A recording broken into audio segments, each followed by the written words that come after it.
कर रहे हो? वीडियो कर रहे हो? लगा तो लगा दे, उस पर लगा दे तो ट्रैक इधर लगा के रख दे दो, इधर लगा दो, वीडियो में इधर देखो। स्याह सवेरा या उजली रात, उफनाती नदी या शांत समंदर, विद्रोही या समझदार, सरदार भगत सिंह संधू क्या था? जो भी हो, सिक्के के दो पहलुओं जैसा तो नहीं था। जित या पट का खेल भी नहीं। हर दम बदलता था, ब्रह्मांड जैसा गतिशील था और हर बात पर सोचता था। सहज विस्तृत रंगचक्र था और वही भगत सिंह आज आपके सामने रंगमंच पर खड़ा है। 24 मार्च 1931 यही वो तारीख थी जब मुझे फांसी दिया जाना तय हुआ था। महारानी के शासन का मानना था कि इस तरह विद्रोह की आग को शांत किया जा सकता है, पर वे अपने ताबूत पर कुछ और किलियां ही ठोक रहे थे। लाहौर सेंट्रल जेल के बाहर आक्रोश उफान पर था। लगता था साम्राज्यवाद का अंत आ चुका है। ब्रिटिशर्स की नींव हिल गई और फांसी को 11 घंटे पहले ही अंजाम दे दिया गया। साम्राज्यवादी इस कदर तक भयभीत थे कि उन्होंने मेरे शरीर को न जाने कितने ही भागों में काट डाला। मुझे बोरे में भरकर जेल की पिछली दीवार तोड़ कर ले जाया गया। सतलज नदी के पुल से खंबा संख्या 13 और 14 के बीच मुझे उड़ेल दिया गया।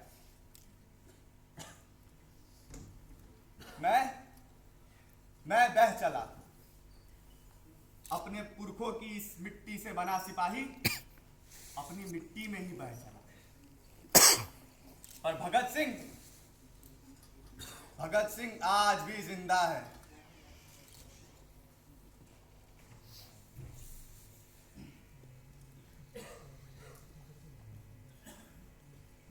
भगत सिंह क्रांतिकारी विचारों का था या नहीं था, ये अपना मतलब है, अपने मसले। और भगत सिंह जो था वो क्रांति था। उन्होंने मुझे नहीं मारा था। I had designed my death myself। और यह मेरी मौत नहीं थी, क्रांति की पैदाइश थी। क्रांति जो समय के हरेक फेरे के साथ सब कुछ बदल देना चाहती है। इसी क्रांति ने सीरिया से लेकर तुर्की तक तख्ता पलट करके रख दिया। और ये वही क्रांति है जिसने 77 में शासन के फौलादी बंदूकों को जनादेश के आगे झुका दिया। और इसी क्रांति ने बौद्ध सारतत्व को कायरता की हद तक खींच ले गए मानसिक बौनों को भी पुष्यमित्र संकित कर्मठता के आगे झुका दिया।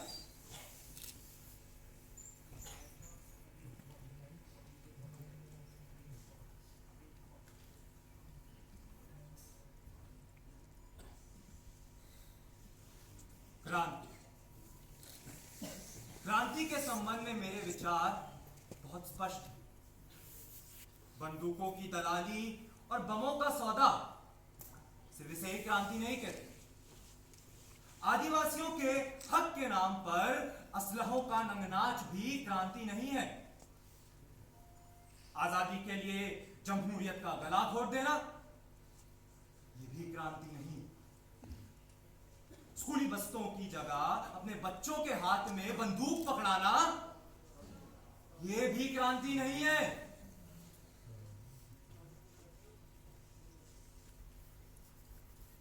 क्रांति गांधी के सर्वोदय की स्थापना, एकात्म मानववाद की प्रतिष्ठा।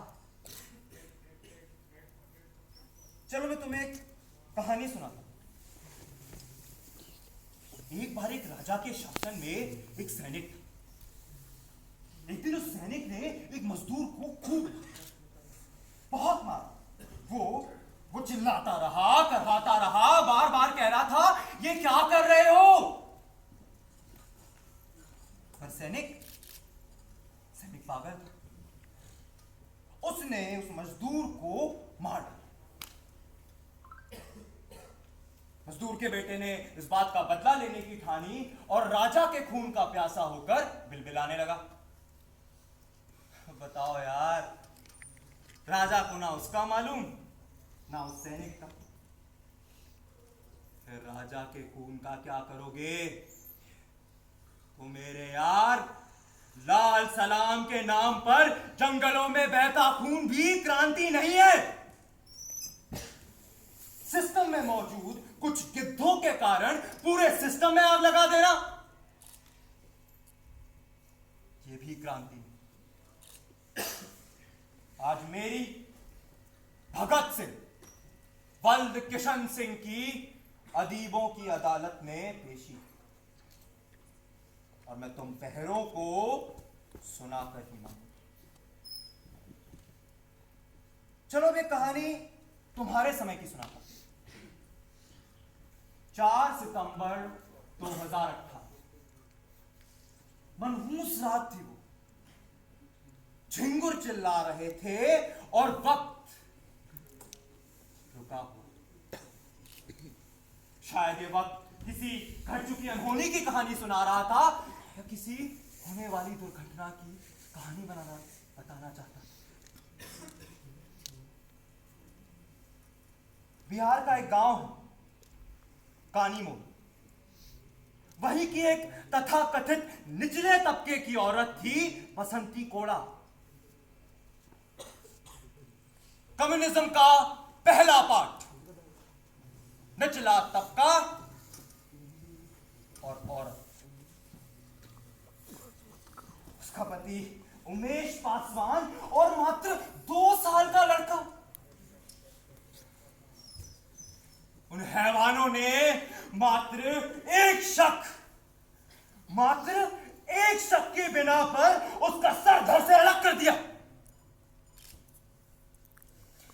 ये कम्युनिज्म नहीं है, ये कतई कम्युनिज्म नहीं है।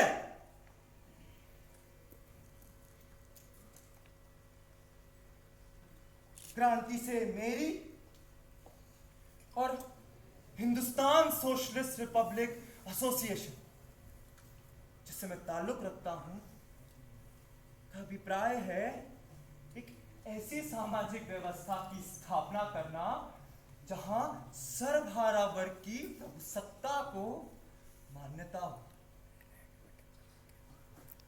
एक ऐसा विश्व संघ जो मानव जाति को पूंजीवाद के बंधनों और साम्राज्यवादी युद्धों से उत्पन्न होने वाली बर्बादियों और मजबूरियों से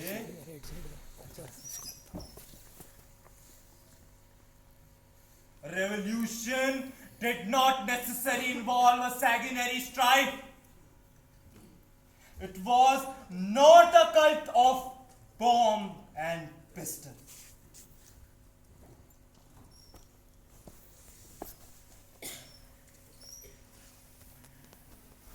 सही समझ है। मैंने क्रांति सिर्फ विदेशी शासकों से सशस्त्र संघर्ष के लिए नहीं की थी, बल्कि उन सभी अवांछित तत्वों को हटाने के लिए की थी जो देश की राजनीतिक शक्ति हथियाए बैठे हैं। पर सवाल ये है ना, ये बदलाव करेगा कौन? सुधार बूढ़े आदमी नहीं कर सकते। सही कहा, नहीं कर सकते, क्योंकि वो बहुत समझदार और बुद्धिमान होते हैं। सरदार होते हैं युवक की कर्मठता, मेहनत और निष्ठा से। सरदार, it is an established truism that the young men of today are the countrymen of tomorrow, holding in their hands the high destiny of land. It is an fruit that spread and bear fruit. सही कहा। क्रांति ना उन्हीं लड़कों ने की है जिन्हें ये दुनिया वाले लोफड़ और पथभ्रष्ट बोलते हैं। अपना राजगुरु ही ले लो। एक बार ले आया नंगी लड़की का पोस्टर और लगा दिया पार्टी दफ्तर। फिर भाई साहब जैसे ही पंडित आजाद दफ्तर में आए, ये तस्वीर यहाँ किसने लगाई है? सालो क्रांति कर लो या लड़की के पीछे घूम लो, मारे जाओगे सबके सब। भाई आजाद बाबू भी क्या आदमी हो। बंदे को मोहब्बत थी तो सिर्फ बंदूक और अपनी मूंछों से, बस। और उस दिन तो गजब हुआ। इधर पंडित जी ने वो पोस्टर फाड़कर फेंका और उधर राजगुरु घुसा। ये तस्वीर किसने फाड़ी? मैंने। क्यों? दोबारा लाओगे दोबारा फाड़ दूंगा। आप हर सुंदर चीज फाड़ देंगे? हाँ। आप ताजमहल फाड़ देंगे? हाँ। आजाद बाबू, खूबसूरत दुनिया का ख्वाब देखने चले हो और खूबसूरती से इतनी चुड़ैल।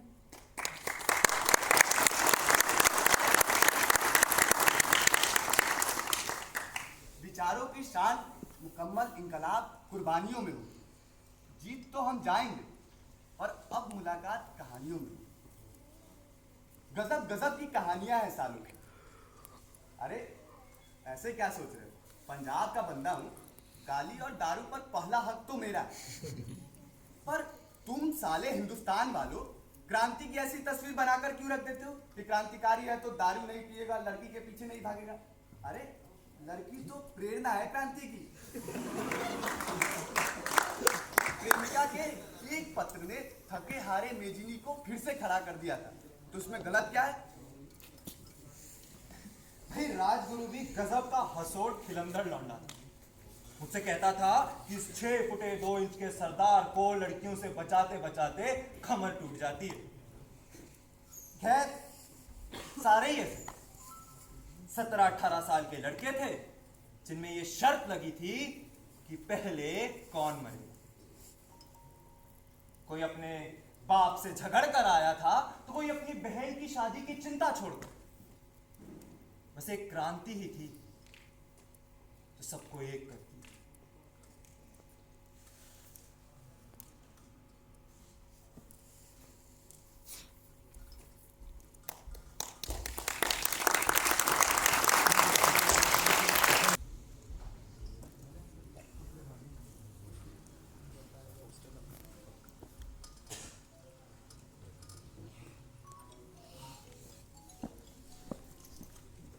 मैंने बटुकेश्वर को अक्टूबर 1930 में एक पत्र लिखा था। उस समय तक लगभग यह तय हो गया था कि मुझे फांसी की सजा मिलेगी। मैं शायद उस जेल में इकलौता ऐसा आदमी था जो अपनी ही फांसी का बेहद बेसब्री से इंतजार कर रहा था। मैंने बटुकेश्वर को कहा था, दोस्त तुम्हें यह दिखला देना है कि हम क्रांतिकारी अपने आदर्शों के लिए सिर्फ मर ही नहीं सकते बल्कि जिंदा रहकर हर तरह की यातनाओं का मुकाबला भी कर सकते हैं। मौत सांसारिक मुसीबतों से छुटकारे का साधन नहीं बनना चाहिए बल्कि उन्हें दिखला देना है कि हम क्रांतिकारी जितनी बेसब्री से फांसी के फंदे को चूम सकते हैं उतने ही धैर्य से इन काली कोठरियों के पीछे हो रहे हर दर्जे के अत्याचारों को घुट घुट कर सह सकते हैं। सरफरोशी की तमन्ना अब हमारे दिल में है, देखना है जोर कितना बाजुए कातिल में है।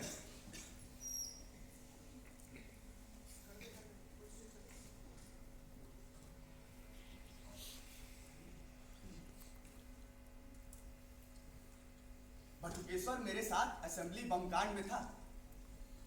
कानपुर के पीपीएन कॉलेज में पहली बार मिला था मुझे। विद्यार्थी जी के ठिकाने पर खूब अड्डेबाजी की थी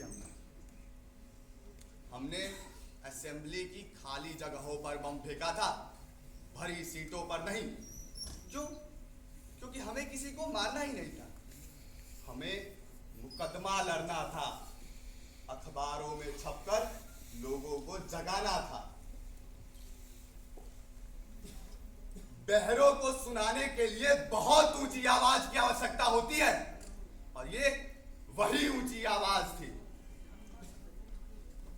खैर हंगामा मचा, फांसी हुई और हम यहां खड़े हैं।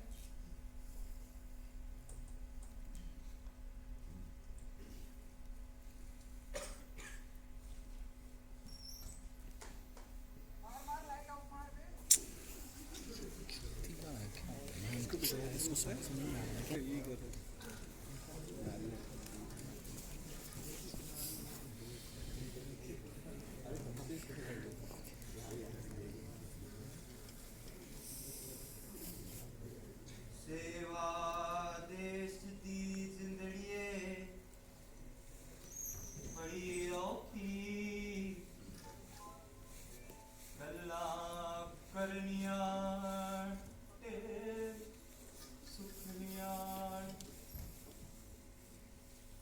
जिन्ना देश सेवा विच पैर पाया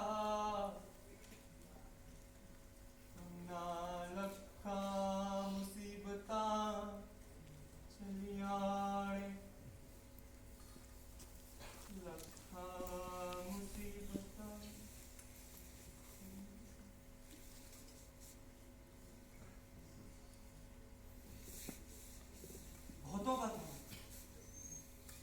बहुतों का कहना था कि महात्मा गांधी का रास्ता क्यों नहीं अपना, तो पहले अहिंसा और अहिंसा के प्रश्न पर ही विचार कर। हिंसा का अर्थ है अन्याय के लिए किया गया बल प्रयोग। तो हम में से कौन हिंसक था? बताओ मेरा। हमें आतंकवादी कहा गया। आतंकवाद संपूर्ण क्रांति नहीं है, और क्रांति भी आतंकवाद के बिना पूर्ण नहीं। तो भला हम रेवोल्यूशनरी महात्मा से कैसे सहमत हो सकते थे? करतार सिंह सराबा कहते थे कि महात्मा असंभवताओं का एक दार्शनिक है। अहिंसा भले एक आदर्श है, पर यह अतीत की चीज है। सन 71 में करारी शिकस्त के बाद कठमुल्लों के द्वारा निर्देशित पाकिस्तानी सरकार ने हमारे देश में आंतरिक विरोध की आग लगाने की सोची। कश्मीर को भारत से अलग करने के लिए ऑपरेशन टोपैज नाम का एक अभियान चलाया, और यही कारण था कि कई सालों से वहां बसे कश्मीरी पंडितों को बेआबरू होकर अपनी जमीन छोड़कर जाना पड़ा। और हमने क्या किया? हम शांति की जवाहर नीति पर चलते रहे। ना तो कभी दुश्मन देश को माकूल जवाब दिया, और ना ही कभी गद्दारों को सजा देने की कोशिश की। अरे तुम्हारे कई नेता तो अच्छे खासे भारतीय इलाके में यूएनओ को बिठाए, और जिस गांधी की अहिंसा के नाम पर यह सब हो रहा है ना, मैं तुम्हें बता दूं, उसी गांधी का नमक सत्याग्रह। उस नमक सत्याग्रह के बाद ना तो नमक कानून बदला था, और ना ही कोई और सुधार। छद्म युद्ध किसी समस्या का हल नहीं। फोड़ा होने पर ऑपरेशन कराना ही पड़ता है। तो अगर मुल्क को चोट पहुंचाई जाए तो स्थायी इलाज जरूरी है। ऐसे समय में अहिंसा कायरता नहीं तो और क्या है? चमनजारे मोहब्बत में उसी ने बागबानी की, जिसने मेहनत का सबक जाना। नहीं होता है मोहताजे नुमाइश फैज शबनम का, अंधेरी रात में मोती लुटा जाते हैं।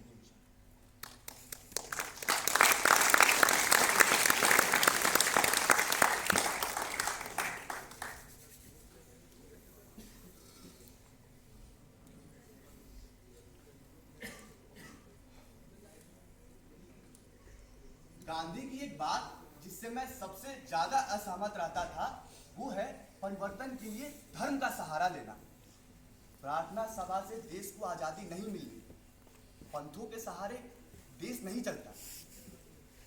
बहुत लोगों का यही सवाल था कि मैं आस्तिक हूं या नास्तिक, या फिर कब कब आस्तिक और कब कब नास्तिक। यूं तो आस्तिकता मुझ में कभी थी ही नहीं, पर कभी कभी केस बांध दिया करता था और लोगों ने इसे आस्तिकता मान लिया। धर्म आपको बांध देता है, नास्तिकता आपको तार्किक बनाती है।